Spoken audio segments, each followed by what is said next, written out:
Hello everyone, welcome back to my channel. कैसे हैं आप लोग? आई होप आप बहुत अच्छे होंगे और सेहतमंद होंगे और आप लगातार मेरी वीडियो के साथ भी बने हुए होंगे। दोस्तों, आज की वीडियो में हम जानेंगे कुछ मनी सेविंग टिप्स।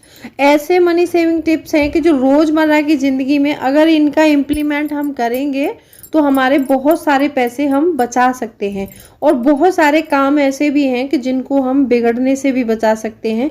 अगर कोई काम है हमारे घर में बिगड़ रहा है, अगर वो ठीक हो जाए, सही तरीके से कुछ तरीके पता होते हैं नए, तो उसमें भी पैसे ही बचते हैं। क्योंकि कोई भी काम बिगड़ने के बाद इतनी आसानी से सुधरता नहीं है और पैसे भी बहुत सारे खर्च हो जाते हैं इन चीज़ों पर।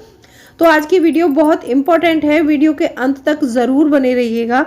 और अभी तक आपने चैनल को सब्सक्राइब नहीं किया है तो आपसे एक नम्र निवेदन है, सब्सक्राइब करिए अपने इस चैनल को और बेल आइकन को भी ज़रूर प्रेस कर दीजिएगा ताकि ऐसी ही इंटरेस्टिंग वीडियो की नोटिफिकेशन आपको मिलते रहे।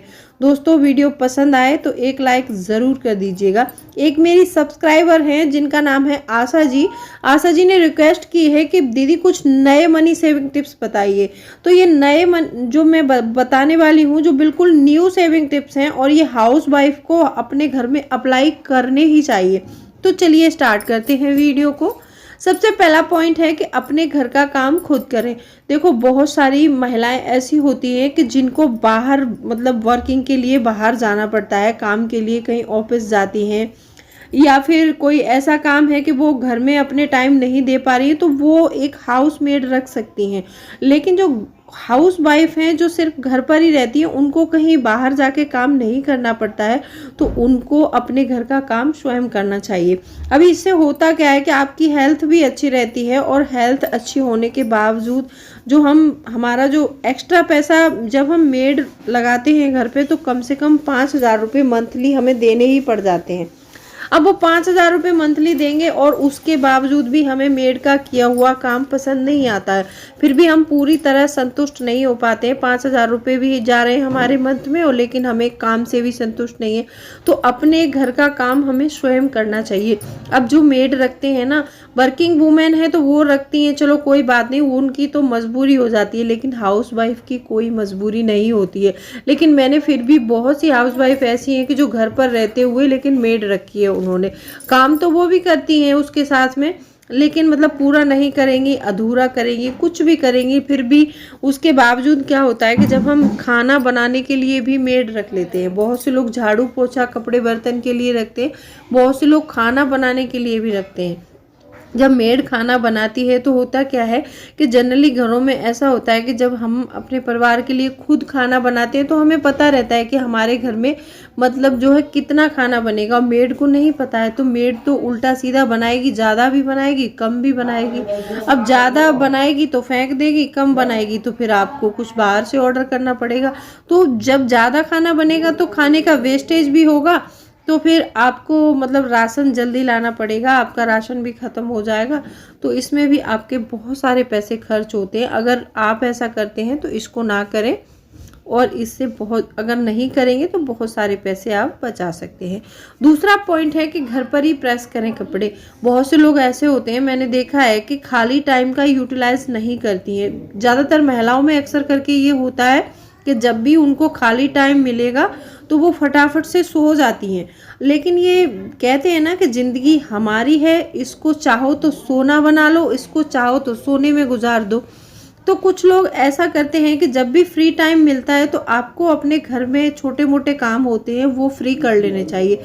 जैसे कपड़ों पर इस्त्री करना हो गया, और अपने किचन में देख सकते हैं, अपने घर में और भी बहुत सारी चीज़ें होती हैं कि इनको हम रीयूज़ कर सकते हैं। तो इसलिए आप ऐसे करके अपने जो भी काम है वो खाली समय में सोना मतलब इतना कोई ज़रूरी नहीं है, आप कुछ नया सीख सकते हैं। उसके ऐसा होता है कि जैसे मान लो दिन में आपको 1-2 घंटे का टाइम मिला तो आप उसमें कुछ नया सीखिए। आप कुछ नया सीखेंगे, आप अपना दिमाग चलाएंगे तो आपको तरीके भी पता चलेंगे, आप एक साइड इनकम भी बना सकते हैं। लेकिन हालांकि मैं भी एक हाउस वाइफ हूँ, कोई वर्किंग वूमेन नहीं हूँ, लेकिन फिर भी कम से कम 2 घंटे अपनी पढ़ाई के लिए और ऐसे काम के लिए डेली निकालती हूँ। मैं यूट्यूब पर वीडियो बनाती हूँ, इससे कुछ ना कुछ पैसे आते ही हैं।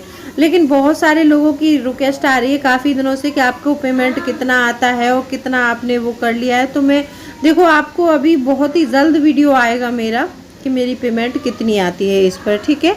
तो घर के का छोटे मोटे काम करिए, जो भी खाली समय है खाली समय का यूटिलाइज करिए उसको, और ऐसे ही अपना टाइम बर्बाद मत करिए। तीसरा पॉइंट है, कपड़े धोते समय ऑफिस के कपड़े अलग धोएं और घर वाले कपड़े अलग धोएं। देखो ऐसा होता है कभी कभी क्या करते हैं लोग, जनरली ऑफिस के कपड़े और घर के कपड़े सारे मिक्स करके धो देते हैं। तो क्या होता है कि कभी कभी जैसे कॉटन के कपड़ों में से, गर्मियों में ज़्यादातर लोग कॉटन वेयर करते हैं, तो कॉटन के कपड़ों में से जो कलर निकलता है वो दूसरे कपड़ों में लग जाता है। ऑफिस के कपड़े आपने देखा होगा हमेशा हल्के लाइट ब्लू या फिर कहीं पर हल्का पिंक और वाइट ऐसे ही चलते हैं, ऑफिस में कोई ऐसा कलर नहीं चलता। तो उनमें जब कलर लग जाता है तो वो नए कपड़े हमारे ख़राब हो जाते हैं, तो ऐसे करके उसमें बहुत पैसा जाता है। तो जब भी कपड़े धोएं और वाइट कपड़े अलग धोएं और वो अलग धोएं। वॉशिंग मशीन का यूज़ करते हैं आप, तो वॉशिंग मशीन का यूज़ भी सोच समझ कर करना चाहिए। होता ऐसा है कि जनरली लोग क्या है कि डेली वॉशिंग मशीन यूज़ करते हैं। जब हम डेली वॉशिंग मशीन यूज़ करते हैं तो होता क्या है कि लाइट भी ज़्यादा जाती है और जो वॉशिंग पाउडर जो होता है ना उसकी भी खपत ज़्यादा होती है। तो अगर आप डेली कपड़े हैंड वॉश करते हैं, या तो ऐसा करिए कपड़े 2-3 दिन के इकट्ठे कर लो, अगर इकट्ठे नहीं है तो पर डे आप उसको हैंड वॉश कर सकते हैं। और ऑफिस के कपड़े आपको हमेशा हैंड से ही वॉश करने हैं। ऐसा नहीं है कि मतलब वॉशिंग मशीन में ऑफिस के भी कपड़े डाल दो और ऐसे भी, ऐसा बिल्कुल ना करें। जब भी ऑफिस के कपड़े धोएं या फिर अलग अलग धोने चाहिए। चौथा पॉइंट आता है, मेकअप का ज़्यादा सामान नहीं खरीदना चाहिए। ऐसा होता है कि बहुत सारी औरतों को मैंने देखा है कि होड़ के चक्कर में या फिर दिखावे के चक्कर में या फिर किसी ब्रांड के चक्कर में आके, आजकल ये जो ब्रांड वाला तरीका है ना ये बहुत गलत तरीका है। जैसे हम लोग ने देखा कि ये तो इस ब्रांड की चीज़, ऐड हमेशा जैसे ऐड देखते हैं टीवी पर कि इस ब्रांड की लिपस्टिक चल रही है या इस ब्रांड की क्रीम आ रही है। क्रीम कोई भी गोरा नहीं करती है। गोरा इंसान तभी होता है जब अपने घर के खान पान में अच्छा मतलब खाना खाओ और हेल्दी लाइफस्टाइल जिए, तो हमारा मतलब कलर या फिर जो भी है एकदम ब्राइट रहता है। तो जब भी मेकअप का सामान ज़्यादा खरीदने की कोई ज़रूरत नहीं, जब आपको जितनी ज़रूरत हो उतना ही लिमिट का ही खरीदिए। ऐसा नहीं है कि ये नेल पेंट भी लेनी है वो नेल पेंट भी लेनी, ऐसा बिल्कुल ना करें। मेकअप के सामान पर ज़्यादा पैसा खर्च ना करें। नंबर 5 पॉइंट आता है, अपने किचन की देखभाल, समय समय से अपने किचन की देखभाल करते रहें।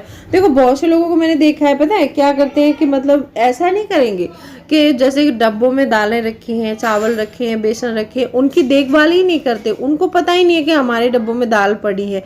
एक साल हो गया, 6-6 महीने हो गया, डब्बे साफ़ ही नहीं किए। और डब्बे जब साफ़ नहीं करेंगे तो आप कोई सामान देखेंगे कहाँ से, बहुत सारी दालें ख़राब हो रही हैं, सूजी ख़राब हो रही है, बेसन ख़राब, बहुत सारे आइटम ऐसे होते हैं जो ख़राब हो जाते हैं, जनरली हमको फेंकने पड़ जाते हैं।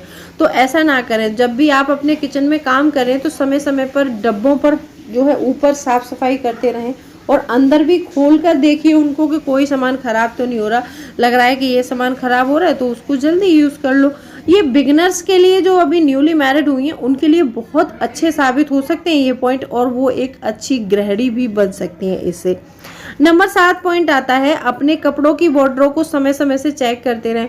बहुत से लोगों को मैंने देखा है कि जनरली वो क्या करते हैं, कपड़े खरीद के सेम कलर सेम कपड़ा ला के रखते रहेंगे और फिर उनका उनसे मन भर जाएगा, उनको पहनेंगे नहीं, बस ऐसे ही पड़े रहेंगे वो कपड़े। अगर लग रहा है आपको कि कोई कपड़ा मेरे पास डबल कलर में है तो आप उसको एक सिंगल पीस को डेली वेयर कर लो। आप डेली वेयर नहीं कर रहे हैं तो उसमें से कोई भी ड्रेस बना सकते हैं। ऐसे करके रीयूज कर सकते हैं कपड़ों को। पुराने कपड़े बहुत महंगे भी होते हैं। देखो कपड़े जो हम खरीद के लाते हैं बहुत महंगे होते हैं, और कई बारी हमने कोई साड़ी एक बार पहनी है, कोई 2 बार पहनी है, फिर उसको देखा ही नहीं। अरे जब आपको साड़ी के फॉर्म में वो अच्छा नहीं लग रहा तो आप कोई भी ड्रेस बना लो। और अपनी वार्डरोब को हमेशा चेक करते रहो, साफ सफाई करते रहो। उसमें से जो कपड़ा आपका पहनने के लायक नहीं है उसको अलग हटा दो। जो आपको नया खरीदना है उससे पहले हमेशा चेक करो, जब भी आपको कपड़े खरीदने जाने हो उससे पहले चेक करो कि मेरे पास कौन कौन से कलर में कपड़े हैं, कौन से मतलब डिसकलर हो गए हैं, क्या अलग करना है, क्या नहीं करना है, क्या खरीदना है, क्या नहीं खरीदना है, ये हमेशा चेक करिए। अगर आप ऐसा करते हैं तो बाकी में आप बहुत पैसे बचा सकते हैं। 7वां पॉइंट है कि 3 डे रूल जरूर अपनाएं। और ये सब रूलों का मास्टर रूल है कि जब भी आपको लगे कि मुझे इस चीज़ की ज़रूरत हो रही है तो वो 3 डे रूल आपको ज़रूर अपनाना चाहिए। 3 डे रूल में होता क्या है कि जब भी आपको किसी चीज़ की नीड है तो आप उस चीज़ को देखिए कि 3 दिन तक अगर आपको नीड लग रही है उसकी, तो उसको लग रहा है कि 3 दिन में काम नहीं चल रहा है आपका उस चीज़ के बिना, तो वो खरीदनी पड़ेगी।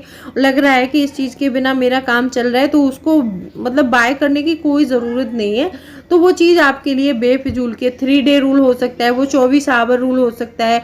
जब भी आप कोई बड़ा खर्च कर रहे हैं, जैसे मान लो आपको 50,000 या 60,000 रुपए की कोई चीज़ खरीदनी है, आपको लग रहा है कि मुझे चाहिए चाहिए, लेकिन बस दिमाग में हो रहा है, तो जब भी आप मतलब कोई भी सामान खरीदो, चाहे 50,000 का खरीदो, चाहे 40 का खरीदो, चाहे 10 रुपए का भी सामान खरीदो, एक बार रुक कर सोचिए जरूर कि मुझे इस सामान की बाकी में ज़रूरत है। लगे आपको कि ज़रूरत है तो खरीदिए, आपको लगता है कि मुझे इसकी कोई ज़रूरत नहीं है तो आप इसको बिल्कुल स्किप कर दीजिए। तो ये बताए मैंने आज की वीडियो में आपको, आज 7 पॉइंट बताए, 7 पॉइंट में से कौन सा पॉइंट पसंद आया तो वीडियो को लाइक कर देना, और चैनल को सब्सक्राइब नहीं किया है तो सब्सक्राइब भी कर लो। तो चलिए मिलती हूँ अगले वीडियो में, तब तक के लिए bye bye, thanks for watching.